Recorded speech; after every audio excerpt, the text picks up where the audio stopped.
Hi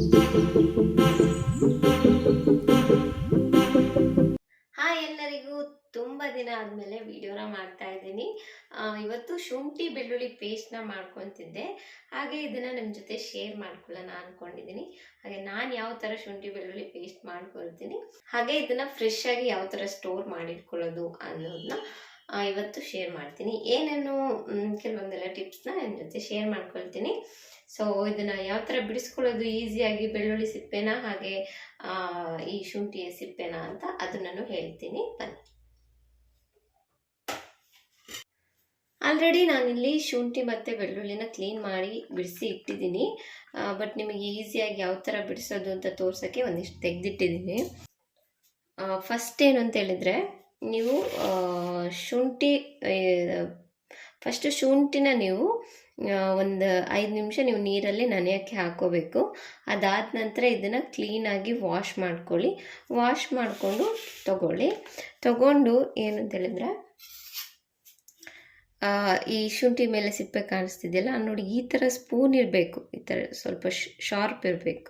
ದಪ್ಪ ಇದ್ದರೆ ಬೇಗ ಆಗಲ್ಲ. ಸ್ವಲ್ಪ ತೆಳ್ಳಗಿರಬೇಕು. ಈ ತುದಿ ನೋಡ್ತಿದ್ದೀರಲ್ಲ ಎಷ್ಟು ತೆಳ್ಳಗಿದೆ ಅಂತ, ಇದು ಶಾರ್ಪಾಗಿ ಈ ಥರ ಇದ್ದರೆ ನಿಮಗೆ ಶುಂಠಿ ಮೇಲೆ ಈ ಥರ ಸಿಪ್ಪೆ ಬಿಡಿಸ್ಕೊಳ್ಳೋಕೆ ತುಂಬ ಈಸಿ ಆಗುತ್ತೆ, ಬೇಗನೆ ಆಗಿಬಿಡುತ್ತೆ. ನೋಡಿದ್ರಲ್ಲ, ಹಾಗೆ ನೆನೆಯೋಕ್ಕೆ ಹಾಕ್ಕೊಂಡಿರ್ತೀವಲ್ಲ, ತುಂಬ ಬೇಗ ಈ ಥರ ರಿಮೂವ್ ಮಾಡ್ಕೊಳ್ಳೋಕ್ಕೆ ಆಗುತ್ತೆ. ಇದು ಅಷ್ಟು ಚೆನ್ನಾಗಿರಲಿಲ್ಲ, ಹಾಗಾಗಿ ನಾನು ಇದನ್ನು ಯೂಸ್ ಮಾಡ್ಕೊತಿಲ್ಲ. ಇಲ್ಲಿ ಕಲರ್ ಚೇಂಜ್ ಆಗಿದೆ ನೋಡಿ, ಅದಕ್ಕೆ ಇದನ್ನ ನಾನು ಯೂಸ್ ಮಾಡ್ತಿಲ್ಲ. ಅಷ್ಟನ್ನು ಮಾತ್ರ ಕ್ಲೀನ್ ಮಾಡಿಟ್ಟಿದ್ದೀನಿ. ಈ ಥರ ಎಡ್ಜಸ್ ಎಲ್ಲ ಇರುತ್ತಲ್ಲ, ಇದನ್ನೆಲ್ಲ ಈ ಥರ ಬಿಡಿಸ್ಕೊಂಡು ಆಮೇಲೆ ಕ್ಲೀನ್ ಮಾಡ್ಕೊಳ್ಳಿ. ಆವಾಗ ತುಂಬ ಈಸಿ ಆಗುತ್ತೆ. ಸಣ್ಣದನ್ನು ಅಷ್ಟೇ ನೀಟಾಗಿ ಬೇಗ ಕ್ಲೀನ್ ಮಾಡ್ಕೋಬೋದು. ಸ್ಪೂನ್ ಈ ಥರ ಶಾರ್ಪ್ ಆಗಿರಬೇಕು. ಹಾಗೆ ಒಂದು 5 ನಿಮಿಷ ನೀವು ನೆನೆಯೋಕ್ಕೆ ಹಾಕಿಬಿಟ್ಟು ಆಮೇಲೆ ಕ್ಲೀನ್ ಮಾಡಿಕೊಂಡು ಈ ಥರ ಬಿಡಿಸ್ಕೊಂಡ್ರೆ ಬೇಗ ಈಸಿಯಾಗಿ ಇದ್ರ ಮೇಲೆ ಸಿಪ್ಪೆ ರಿಮೂವ್ ಮಾಡ್ಕೋಬೋದು. ನೋಡ್ತಿದ್ದೀರಲ್ಲ, ಈ ಥರ ಮಾಡಿಕೊಂಡ್ರೆ ಬೇಗ ಶುಂಠಿದು ಸಿಪ್ಪೆನ ರಿಮೂವ್ ಮಾಡ್ಕೋಬೋದು.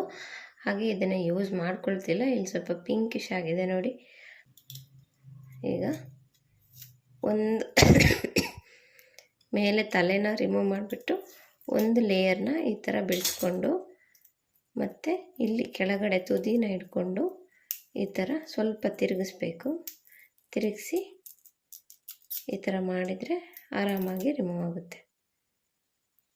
ತಲೆನ ಈ ಥರ ರಿಮೂವ್ ಮಾಡ್ಕೊಂಡ್ಬಿಟ್ಟು ಒಂದು ಲೇಯರ್ನ ಈ ಥರ ತೆಗೆದು ಜಸ್ಟ್ ಇಲ್ಲಿ ತುದಿಯಲ್ಲಿ ಈ ಥರ ಸ್ವಲ್ಪ ಟ್ವಿಸ್ಟ್ ಮಾಡಿ, ಅದಾದ ನಂತರ ಈ ಥರ ರಿಮೂವ್ ಮಾಡ್ಕೊಳ್ಳೋದು.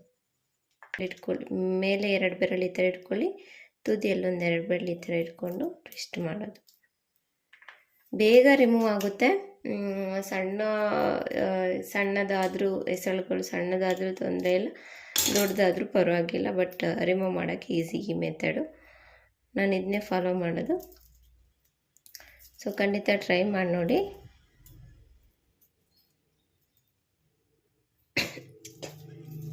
ಅದನ್ನು ಫಸ್ಟೇ ಮಾಡಿ ಇಟ್ಬಿಟ್ಟಿದ್ದೀನಿ, ಅಂದರೆ ಇದನ್ನು ತೋರಿಸೋದೇ ಮತ್ತೆ ಲೇಟ್ ಆಗುತ್ತೆ ಅನ್ನೋ ಕಾರಣಕ್ಕೆ ಈ ಥರನೇ ಪ್ರತಿಯೊಂದನ್ನು ಬಿಡಿಸಿಟ್ಕೊಂಡಿದ್ದೀನಿ. ಇಲ್ಲಿ ನೋಡ್ತಿದ್ದೀರಲ್ವ, ತುಂಬ ಈಸಿ ಮಾಡ್ಕೊಳ್ಳೋದು. ಶುಂಠಿ ಬೆಳ್ಳುಳ್ಳಿ ಪೇಸ್ಟ್ ಮಾಡುವಾಗ ಕಷ್ಟ ಆಗುತ್ತೆ ಬಿಡಿಸ್ಕೊಳ್ಳೋಕ್ಕೆ, ಆ ಥರ ಏನಿಲ್ಲ, ಬೇಗನೆ ಬಿಡಿಸ್ಕೋಬೋದು ಈ ಮೆಥಡನ್ನ ಫಾಲೋ ಮಾಡಿದಾಗ. ನಿಮಗೇನು ಅಂದರೆ ಮೇಲೆ ತುದಿನ ರಿಮೂವ್ ಮಾಡಬೇಕು. ಆಮೇಲೆ ಇಲ್ಲೊಂದು ಬೆರಳು ಇಟ್ಕೊಂಡು ಈ ತುದಿನ ಈ ಥರ ಟ್ವಿಸ್ಟ್ ಮಾಡಬೇಕು. ಆವಾಗ ಮೇಲದೆಲ್ಲ ಬೇಗ ಈಸಿಯಾಗಿ ರಿಮೂವ್ ಆಗಿಬಿಡುತ್ತೆ. ಅರ್ಥ ಆಗಿದೆ ಅಂತ ಅಂದ್ಕೊಂಡಿದ್ದೀನಿ. ಸೊ ಈಗ ಪೇಸ್ಟ್ನ ರೆಡಿ ಮಾಡ್ಕೊಳ್ಳೋಣ. ಪೇಸ್ಟ್ ರೆಡಿ ಮಾಡ್ಕೊಳ್ಳೋಕ್ಕೆ ಫಸ್ಟು ಶುಂಠಿನ ಕಟ್ ಮಾಡಿ ಹಾಕೋಬೇಕು. ನೀವೊಂದು 5 ನಿಮಿಷ ನೆನೆಯೋಕ್ಕೆ ಹಾಕಿರ್ತೀರಲ್ವ, ಅದರಿಂದ ನಿಮಗೆ ಇದು ಬೇಗನೆ ಬಿಡಿಸೋಕ್ಕೆ, ಕಟ್ ಮಾಡೋಕ್ಕೆಲ್ಲ ಈಸಿ ಆಗುತ್ತೆ.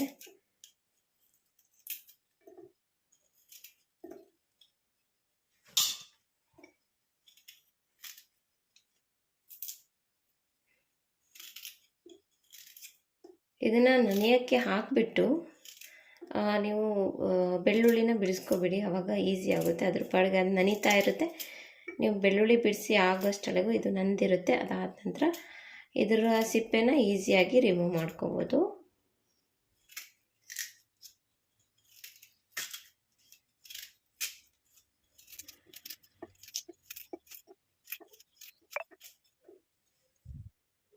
ಈಗ ಶುಂಠಿ ಎಲ್ಲ ಕಟ್ ಮಾಡಿ ಹಾಕಿ ಆದ ನಂತರ ಇದಕ್ಕೆ ನಾನೀಗ ಬೆಳ್ಳುಳ್ಳಿ ಹೆಸರನ್ನ ಹಾಕ್ಕೊಳ್ತಾ ಇದ್ದೀನಿ. ಈಗ ಇದ್ರ ಜೊತೆಗೆ ಸ್ವಲ್ಪ 1 ಸ್ಪೂನಷ್ಟು ಉಪ್ಪನ್ನ ಹಾಕ್ಕೊಂಡಿದ್ದೀನಿ. ಇಲ್ಲಿ ನಾನು ಶುಂಠಿ ಮತ್ತು ಬೆಳ್ಳುಳ್ಳಿನ ಎಷ್ಟಿಷ್ಟು ಅಂತ ಯೂಸ್ ಮಾಡಿದ್ದೀನಿ ಅಂತ ಹೇಳಿದರೆ 100 ಗ್ರಾಮ್ ಬೆಳ್ಳುಳ್ಳಿ, ಒಂದು 80 ಗ್ರಾಮ್ ಅಷ್ಟು ಶುಂಠಿ. ಬೆಳ್ಳುಳ್ಳಿ ಸ್ವಲ್ಪ ಜಾಸ್ತಿ ಹಾಕ್ಕೊಂಡಿದ್ದೀನಿ, ಶುಂಠಿ ಸ್ವಲ್ಪ ಕಡಿಮೆ ತೊಗೊಂಡಿದ್ದೀನಿ. ಟೇಸ್ಟ್ ಚೆನ್ನಾಗಿರುತ್ತೆ ಅನ್ನೋ ಕಾರಣಕ್ಕೆ ನಾನು ಯಾವಾಗಲೂ ಇದೇ ಥರ ಮಾಡ್ಕೊಳ್ಳೋದು. ಸೊ ಈಗ ಇದನ್ನು ಗ್ರೈಂಡ್ ಮಾಡ್ಕೋಬೇಕು. ನೀರೇನು ಹಾಕೋಂಗಿಲ್ಲ, ಹಾಗೆ ಜಸ್ಟ್ ಗ್ರೈಂಡ್ ಮಾಡ್ಕೋಬೇಕು.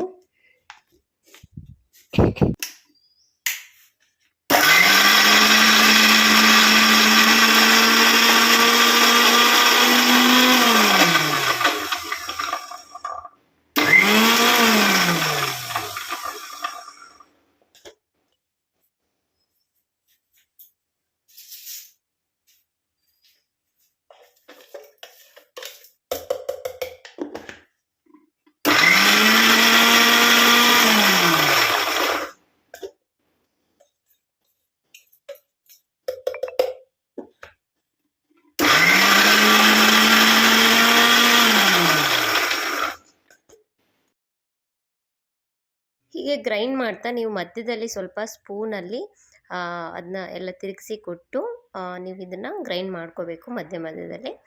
ಬೇಗನೆ ಗ್ರೈಂಡ್ ಆಗುತ್ತೆ, ಏನು ಪ್ರಾಬ್ಲಮ್ ಇಲ್ಲ. ಹಾಗೆ ಇದಕ್ಕೆ ನಾನು ಇದ್ರ ಜೊತೆ ಈಗ 1-2 ಸ್ಪೂನಷ್ಟು ಎಣ್ಣೆನ ಸಮೇತ ಸೇರಿಸ್ಕೊಳ್ತಾ ಇದ್ದೀನಿ. ಯಾವುದಾದ್ರೂ ಆಯಿಲ್ ಯೂಸ್ ಮಾಡ್ಕೋಬೋದು. ನಾನಿಲ್ಲಿ ಕೋಕೋನಟ್ ಆಯಿಲ್ನ ಯೂಸ್ ಮಾಡ್ಕೊಂಡಿದ್ದೀನಿ. ನೀವು ಕುಕ್ಕಿಂಗ್ ಆಯಿಲ್ ಯಾವ್ದು ಯೂಸ್ ಮಾಡ್ತೀರಾ ಅದನ್ನೇ ಹಾಕ್ಕೊಂಡ್ರೆ ಸಾಕು, 1-2 ಸ್ಪೂನಷ್ಟು. ಸೊ ಇಲ್ಲಿ ನಾವು ಆಯಿಲ್ ಮತ್ತು ಉಪ್ಪನ್ನ ಬಳಸೋದ್ರಿಂದ ಶುಂಠಿ ಬೆಳ್ಳುಳ್ಳಿ ಪೇಸ್ಟು ತುಂಬ ಫ್ರೆಶ್ ಆಗಿರೋಕ್ಕೆ ತುಂಬ ಹೆಲ್ಪ್ ಮಾಡುತ್ತೆ. ಹಾಗೆ ಅದರ ಟೇಸ್ಟ್ ಕೂಡ ಚೆನ್ನಾಗಿರುತ್ತೆ. ಇದನ್ನು ನೀವು ಏನು ಅಂತ ಹೇಳಿದ್ರೆ ಫ್ರಿಜ್ಜಲ್ಲಿ ನೀವು 1 ಮಂತ್ ತನಕ ಸ್ಟೋರ್ ಮಾಡಿ ಇಟ್ಕೋಬೋದು. ಇಲ್ಲ ಹೊರಗೆ ಇಡ್ತೀವಿ ಅಂದರೆ ಒಂದು 2 ವೀಕ್ಸ್ ತನಕನೂ ಆರಾಮಾಗಿ ಇಟ್ಕೋಬೋದು, ಏನು ಪ್ರಾಬ್ಲಮ್ ಇಲ್ಲ. ಬಟ್ ತುಂಬ ಲಾಂಗ್ ಟೈಮ್ ಇದನ್ನು ಫ್ರಿಜ್ಜಲ್ಲೆಲ್ಲ ಸ್ಟೋರ್ ಮಾಡಿ ಯೂಸ್ ಮಾಡ್ಕೋಬೇಡಿ. ಆದಷ್ಟು ಸ್ವಲ್ಪ ಕ್ವಾಂಟಿಟಿಯಲ್ಲಿ ಪ್ರಿಪೇರ್ ಮಾಡಿಬಿಟ್ಟು ನೀವು ಇದನ್ನು ಫ್ರೆಶ್ ಆಗಿಯೇ ಯಾವಾಗಲೂ ಯೂಸ್ ಮಾಡೋಕ್ಕೆ ಟ್ರೈ ಮಾಡಿ. ನಾನಿಲ್ಲಿ ಯಾವಾಗಲೂ ಆದಷ್ಟು 1/4 kg ಅಷ್ಟನ್ನೇ ಮಾಡ್ಕೊಳ್ಳೋದು. ತುಂಬ ಜಾಸ್ತಿ ಎಲ್ಲ ಮಾಡೋಕ್ಕೆ ಹೋಗಲ್ಲ. ಆದಷ್ಟು 100 ಗ್ರಾಮ್ ತೊಗೊಳ್ತೀನಿ ಅಥವಾ 1/4 kg ಅಷ್ಟು ತೊಗೊಂಡು ಯೂಸ್ ಮಾಡ್ಕೊಳ್ತೀನಿ. ಕೆಲವೊಂದು ಸರಿ ಪಲಾವ್ ಆಗಲಿ ಅಥವಾ ಬಿರಿಯಾನಿ ಆಗಲಿ ಇಂಥ ಐಟಮಿಗೆಲ್ಲ ನಾವೇನೆಂದರೆ ಆದಷ್ಟು ತುಂಬಾ ಫ್ರೆಶ್ ಆಗಿ ಆವಾಗ ಪ್ರಿಪೇರ್ ಮಾಡಿ ಆವಾಗಲೇ ಹಾಕುವಂಥ ಮೆಥಡನ್ನೇ ಫಾಲೋ ಮಾಡ್ತೀನಿ. ಹಾಗೆ ನಾನು ಈ ಶುಂಠಿ ಬೆಳ್ಳುಳ್ಳಿ ಪೇಸ್ಟಲ್ಲಿ ನಮಗೆ chicken fry, mutton fry, fish fry ಅಂಥದ್ದನ್ನೆಲ್ಲ ಮಾಡುವಾಗ ನಮಗಿದು ತುಂಬ ಯೂಸ್ ಆಗುತ್ತೆ. ಯಾವಾಗಲೂ ನಾವು ಫ್ರೆಶ್ ಆಗಿ ಪದೇ ಪದೇ ನಾವು ಮಾಡೋಕ್ಕೂ ಆಗಲ್ಲ ಅಲ್ವಾ. ಹಾಗಾಗಿ ಈ ಥರ ಮಾಡಿಟ್ಕೊಂಡ್ರೆ ಇದು ಫ್ರೆಶ್ ಆಗೂ ಇರುತ್ತೆ, ಹಾಗೆ ಟೇಸ್ಟಿಯಾಗೂ ಇರುತ್ತೆ, ಹೆಲ್ತಿಗೂ ಒಳ್ಳೇದಲ್ವಾ. ಹಾಗಾಗಿ ಸ್ವಲ್ಪ ಕ್ವಾಂಟಿಟಿಯಲ್ಲಿ ಮಾಡಿಟ್ಕೊಂಡ್ರೆ ನಿಮಗೆ ಪದೇ ಪದೇ ಫ್ರೆಶ್ ಆಗಿ ಮಾಡ್ಕೋಬೋದು. ಹಾಗೆ ಇದನ್ನು ಈಗ ನೋಡಿ ಪೂರ್ತಿಯಾಗಿ ಎಲ್ಲ ಗ್ರೈಂಡ್ ಮಾಡಿ ಆದ ನಂತರ ನೀವು ಇದನ್ನು ಆದಷ್ಟು ಗ್ಲಾಸ್ ಜಾರಲ್ಲಿ ಅಥವಾ ಏರ್ ಟೈಟ್ ಕಂಟೈನರಲ್ಲಿ ಇದನ್ನು ಸ್ಟೋರ್ ಮಾಡಿ ಇಟ್ಕೊಳ್ಳಿ. ನಾನು ಫ್ರಿಜ್ಜಲ್ಲೇ ಇಟ್ಕೊಳ್ಳೋದು, ಹಾಗಾಗಿ ಗ್ಲಾಸ್ ಜಾರಲ್ಲಿ ಹಾಕಿ ಫ್ರಿಜ್ಜಲ್ಲಿ ಇಟ್ಕೊಂಡ್ಬಿಡ್ತೀನಿ. ಹೊರಗಡೆನೇ ಇಟ್ಕೊಳ್ತೀನಿ ಅನ್ನೋರು ಆದಷ್ಟು ಗ್ಲಾಸ್ ಜಾರ್ನ ಯೂಸ್ ಮಾಡ್ಕೊಳ್ಳಿ, ಏರ್ ಟೈಟ್ ಆಗಿರಲಿ. ಅದು ನಾನು ಇದುವರೆಗೂ ಹೊರಗಡೆ ಇಟ್ಟು ಯೂಸ್ ಮಾಡಿಲ್ಲ. ಒಂದು 2 ವೀಕ್ಸ್ ತನಕ ಇಟ್ಟಿದ್ದೀನಿ, ಅದ್ರ ಮೇಲೆ ಇಟ್ಟಿಲ್ಲ. ಔಟ್ಸೈಡಿಂದ ದಯವಿಟ್ಟು ಪ್ಯಾಕೆಟ್ಗಳಲ್ಲೆಲ್ಲ ಬರುತ್ತಲ್ವ, ಸೊ ಅದನ್ನೆಲ್ಲ ಯೂಸ್ ಮಾಡೋಕ್ಕೆ ಹೋಗ್ಬೇಡಿ. ಅದೆಲ್ಲ ಎಷ್ಟು ಫ್ರೆಶ್ ಆಗಿರುತ್ತೆ, ಎಷ್ಟು ಫ್ರೆಶ್ ಆಗಿ ಮಾಡಿರ್ತಾರೆ ಅಂತೆಲ್ಲ ನಾವು ನೋಡೋಕ್ಕೆ ಹೋಗಿರಲ್ಲ. ಸೊ ಇದು ಈಸಿ ಮೆಥಡು, ಇದನ್ನು ಮಾಡಿಟ್ಕೊಳ್ಳಿ. ತುಂಬ ಏನು ಯೂಸ್ ಆಗಲ್ವಲ್ಲ, ತುಂಬ ಟೈಮು ಏನು ಹಿಡಿಯೋದಿಲ್ಲ. ದಯವಿಟ್ಟು ಈ ಥರ ಮಾಡಿಟ್ಕೊಳ್ಳಿ, ಹೆಲ್ತಿಗೂ ಒಳ್ಳೆಯದು. ಪ್ಯಾಕೆಟ್ ಅಲ್ಲೇ ಬರುತ್ತಲ್ಲ ಶುಂಠಿ ಬೆಳ್ಳುಳ್ಳಿ ಪೇಸ್ಟ್ ಎಲ್ಲ, ಅದೆಲ್ಲ ಎಷ್ಟು ರಿಯಲ್ಲು, ಅದು ಶುಂಠಿ ಬೆಳ್ಳುಳ್ಳಿನೇ ಹಾಕಿದಾರ ಅಥವಾ ಏನು ಅನ್ನೋದೇ ಗೊತ್ತಾಗಲ್ಲ. ತುಂಬ ವೀಡಿಯೋಸ್ ಎಲ್ಲ ನೀವು ನೋಡಿರ್ಬೋದು. ಹಾಗಾಗಿ ಇವತ್ತಿನ ವಿಡಿಯೋನ ನಾನು ಇದನ್ನು ಮಾಡಿದ್ದೀನಿ. ಆದಷ್ಟು ಎಲ್ಲರಿಗೂ ಶೇರ್ ಮಾಡಿ. ಈ ವಿಡಿಯೋ ನಿಮಗೆ ಇಷ್ಟ ಆಗಿದರೆ ದಯವಿಟ್ಟು ಲೈಕ್ ಮಾಡಿ, ಶೇರ್ ಮಾಡಿ, ಕಮೆಂಟ್ ಮಾಡಿ.